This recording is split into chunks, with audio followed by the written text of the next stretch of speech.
¿Qué onda amigos? ¿Cómo están? Y sean bienvenidos a otra clase aquí en el culto de Gauss, clase en la cual abordaremos un tema muy importante, ya que como nosotros ya abordamos la derivada por definición, es importante introducir, definir las reglas de derivación, ya que no siempre vamos a estar derivando por definición, ya que nos estaríamos complicando la vida, pero era importante que lo supieran.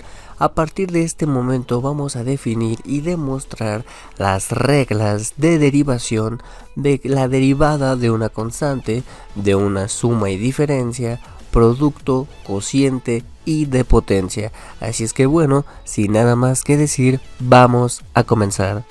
Una vez definida la derivada como límite, que nosotros ya sabemos que la derivada de f en un punto x0 se define como el siguiente límite, se pueden establecer reglas generales que permiten derivar funciones sin necesidades de aplicar siempre la definición. Estas reglas se llaman reglas de derivación.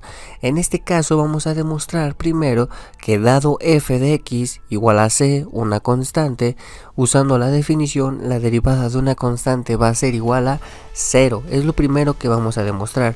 Entonces bien, para esta parte se va a ocupar la definición de la derivada, que es f' de x igual al límite cuando h tiende a 0 de f de x más h menos f de x todo dividido entre h. Pero en este caso, ¿quién es f de x más h? Este caso es f de x más h simplemente c, porque c es una constante, no una variable, y no depende de x. Por lo tanto, en f de x más h nos queda c, que es la variable constante. Por lo tanto, simplemente nos queda la constante c. Y en f de x, ¿qué nos queda? También nos queda la constante c, porque como les menciono, no es una variable, no es la variable x, y todo va a ser dividido entre h. Y por lo tanto aquí nosotros ya podemos darnos cuenta que c menos c obviamente es igual a 0, y por lo tanto f' de x es el límite cuando h tiende a 0 de 0 entre h. Pero aquí muchos dirán, oye, pero si yo evalúo directamente 0 entre h, ¿qué pasa? ¿Qué sucede? ¿Se indetermina? No, porque estamos haciendo tender h a 0, o sea, nos estamos acercando ya sea por la izquierda o por la derecha, pero a 0 lentamente. Es decir, el numerador ya es 0, ese ya es 0.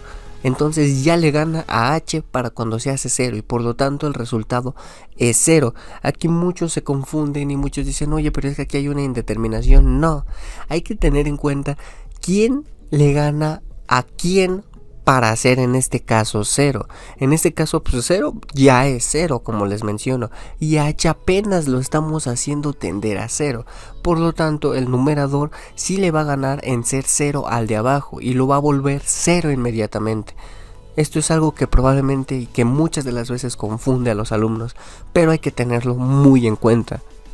Entonces bien, la derivada de una constante, llamémoslo c', es igual a 0. Ahora bien, vamos con la derivada de una suma. La derivada de una suma se hace exactamente lo mismo como en la derivada de la diferencia. Entonces, la demostración que en este caso vamos a hacer vale exactamente para la diferencia.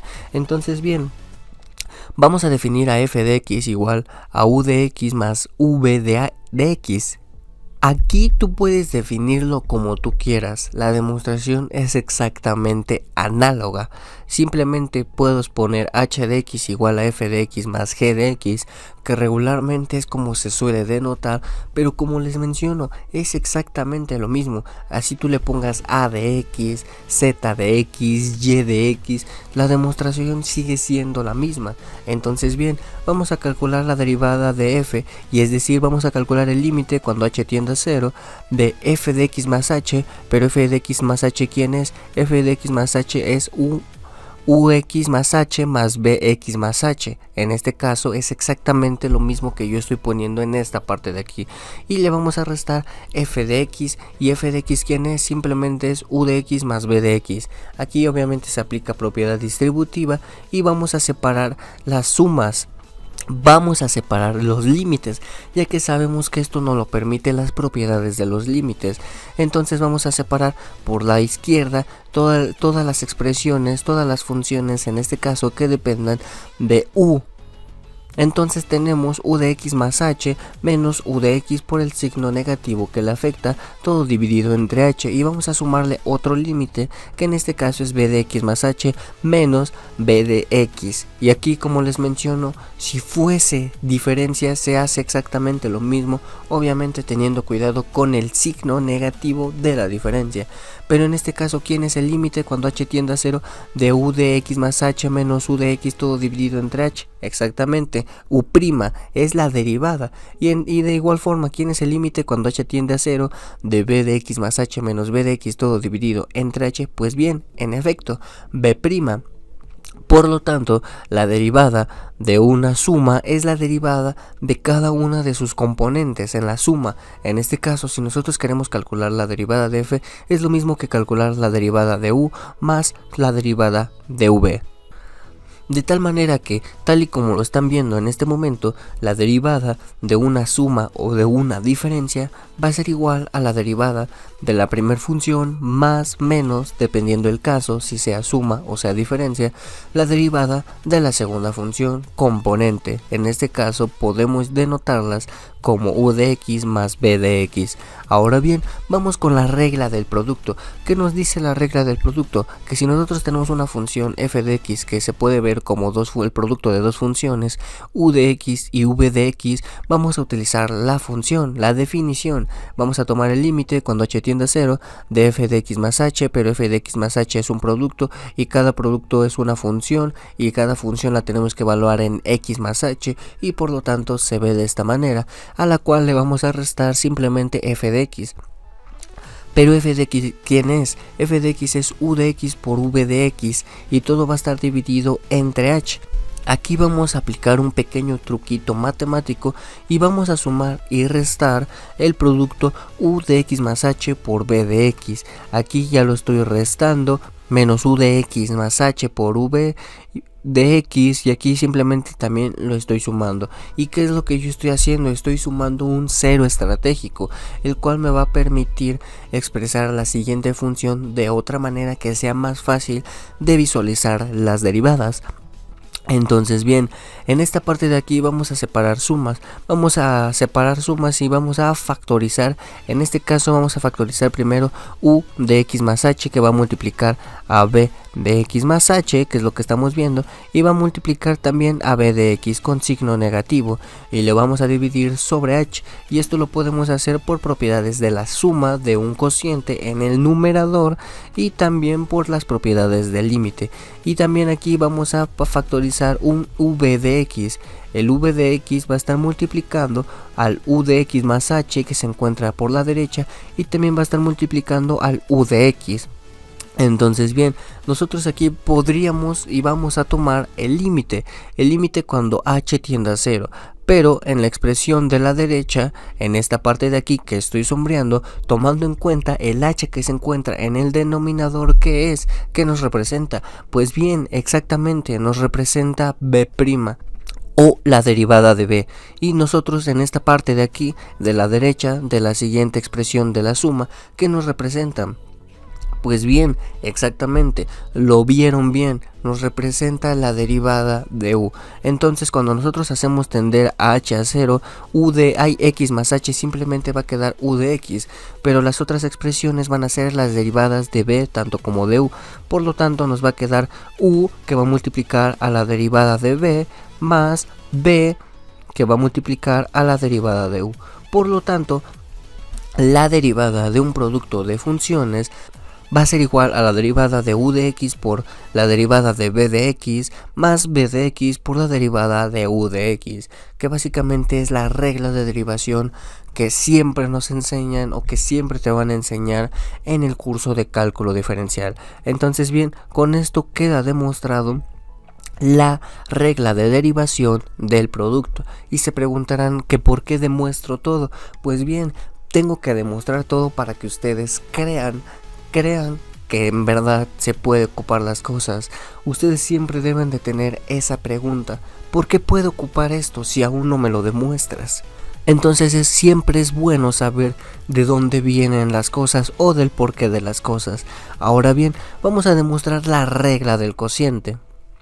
En este caso vamos a considerar f una función que va a estar representada mediante un cociente, donde en el numerador tenemos otra función, en este caso llamémosla u de x, y en el denominador tenemos una función, llamémosla v de x, con v de x distinto de 0 para que tenga sentido, y vamos a ocupar la definición, es decir, tomar el límite cuando h tiende a 0 de f de x más h, pero f de x más h es simplemente evaluar u de x más h, todo dividido entre v de x más h, que es justamente la expresión que tenemos aquí, y le vamos a restar la función f de x por la definición o por cómo está definida la derivada, pero f de x es simplemente u de x menos v de x, y todo va a estar dividido entre h. Y aquí ¿qué vamos a hacer? Vamos a aplicar una definición, vamos a aplicar la diferencia como si nosotros estuviéramos restando dos fracciones en la primaria. ¿Qué se hace en la primaria cuando te piden restar dos fracciones? Pues bien, ¿qué nos dice la regleta? Vamos a multiplicar los denominadores de ambas fracciones y vamos a aplicar un producto cruzado, es decir, u de x más h por el producto de b de x menos, por el signo negativo, de b de x más h menos u de x, que es simplemente lo que tenemos aquí. Probablemente aquí haya dicho yo b de x más h por u de x, pero es exactamente lo mismo. Tenemos que tomar en cuenta que el producto es conmutativo. Entonces bien, aparte de que nosotros multiplicamos b de x más h por b de x, también lo vamos a multiplicar por h para poder reducir la expresión y aplicar la regla del sándwich, que la regla del sándwich ya sabemos que también se enseña desde la primaria. Entonces bien, a partir de aquí, ¿qué es lo que vamos a hacer nosotros? Y en esta parte de aquí, si somos perspicaces, nos vamos a dar cuenta que las derivadas de u y de b están entre comillas escondidas, porque en la parte de aquí nos damos cuenta que tenemos u de x más h y justamente tenemos el signo negativo de u de x y ya está dividido todo sobre h. Simplemente tendríamos que factorizar un v de x y el v de x más h. También es exactamente lo mismo para el lado de la derecha. Aquí tenemos el v de x más h y aquí tenemos el v de x. Obviamente en este caso está interfiriendo el signo negativo, haciendo ilusión de que estamos restando, y en este caso en lugar de factorizar el v de x más h o el v de x, aquí tenemos que factorizar estratégicamente el u de x. De esta manera nosotros podemos darnos cuenta que tenemos el b de x que está fijo y vamos a tomar en cuenta la derivada de u de x, que en este caso es lo que les mencioné. Es por ello que el h va a desaparecer, porque estamos tomando el límite cuando h tiende a 0, pero dicho límite es la derivada, ya sabemos que esto es la derivada, menos en este caso la función u de x por la derivada de v de x, que como les mencioné está aquí entre comillas escondida. Y ahora bien, nosotros cuando hacemos tender h a 0, ¿qué va a suceder? Pues b de x más h se va a volver simplemente v de x, y v de x por v de x se va a volver v de x al cuadrado. Y es por ello que aquí nosotros hemos demostrado de una manera fácil, pero observando bien dónde está la derivada, tanto de u como de v, el producto o la regla del cociente, donde la derivada de un cociente nos dice que es la derivada del numerador por el denominador menos el numerador por la derivada del denominador, todo dividido entre el denominador al cuadrado, siempre que el denominador sea distinto de 0 para que no tengamos problemas de indeterminación. Ahora bien, vamos a demostrar la regla de la potencia, es decir, f de x igual a x a la n. Usando la definición, nosotros sabemos que f' de x es igual al límite cuando h tiende a 0 de x más h todo elevado a la potencia n, menos f de x, que en este caso f de x es igual a x a la n, todo dividido entre h. Y aquí ¿qué vamos a usar? Vamos a aplicar el binomio de Newton, x más h a la n, el cual es x a la n más n en 1 multiplicado por x a la n menos 1 por h, más n en 2 multiplicado por x a la n menos 2 por h al cuadrado. Y si aquí nos damos cuenta o somos perspicaces, la potencia de x va a ir disminuyendo. Aquí fue x a la n, aquí fue x a la n menos 1, aquí fue x a la n menos 2 y aquí llegamos a x a la 0, pero x a la 0 ¿quién es? Es 1. Y aquí vamos a tener h a la 0, pero h a la 0 ¿quién es? Es 1. Aquí vamos a tener h a la 1, h a la 2 y nos vamos a ir así hasta h a la n. Esto es muy fácil de visualizar, de entender. La notación del binomio de Newton la voy a abordar en un video específico más adelante porque se merece su propio video, su propia clase. Entonces bien, vamos a sustituir esta expresión en el límite cuando h tiende a 0, donde el límite cuando h tiende a 0 de x a la n en 1 es n por x a la n menos 1 por h, y las demás expresiones por el momento les voy a decir que me crean y que no van a ser tan necesarias en esta expresión. Entonces bien, nosotros al calcular el límite cuando h tiende a 0 simplemente podemos dejarlas expresadas y vamos a calcular o vamos a hacer tender h a 0, de tal manera que esto, toda la parte de la derecha a partir de n por x a la n menos 1, nos damos cuenta que ¿qué va a suceder? Se va a hacer exactamente igual a 0, ya que aparte sabemos que toda esta expresión de arriba del numerador es simplemente f de x más h. Pero aquí tenemos f de x y nos damos cuenta que el x a la n se va a desaparecer con el menos x a la n. Por lo tanto, simplemente nos va a quedar la expresión central. Vamos a hacer tender a h igual a 0. Nos damos cuenta que a partir de aquí a la derecha todas las expresiones al hacer tender h a 0 se van a hacer igual a 0, ya que aparte estamos factorizando un h del numerador con el del denominador. En este caso de aquí, en la primera expresión se factorizó esta h del numerador con la del denominador, y esto va a ocurrir con cada una de las h's que aparezca, de tal manera que nosotros al llegar aquí a h a la n y factorizamos con una h de aquí abajo del denominador, nos va a quedar h a la n menos 1. Esto es muy fácil de visualizar una vez que tú le agarras el truquito. Entonces ya sabemos que a partir de aquí a la derecha se va a hacer 0 y simplemente nos va a quedar n por x a la n menos 1. Y entonces bien, ¿esto qué nos dice? Que la derivada de f de x cuando x es igual a x a la n es simplemente n por x a la n menos 1. De esta manera queda demostrada la regla de la potencia cuando n es algún número natural. Hasta aquí la clase del día de hoy, amigos. Como conclusiones podemos darnos cuenta cuáles son las reglas de derivación, y cada regla de derivación se obtiene directamente de la definición de la derivada. Entonces bien, gracias a la definición de la derivada se demostraron estas reglas, las cuales nos van a hacer la vida más fácil. Pero bueno, amigos, pues hasta aquí la clase del día de hoy. Si les gustó, les ayudó, les informó, regálenme un buen like, suscríbanse, háganmelo saber en los comentarios, y pues hasta aquí se despide su buen amigo y anfitrión, el Culto de Gauss. Nos vemos.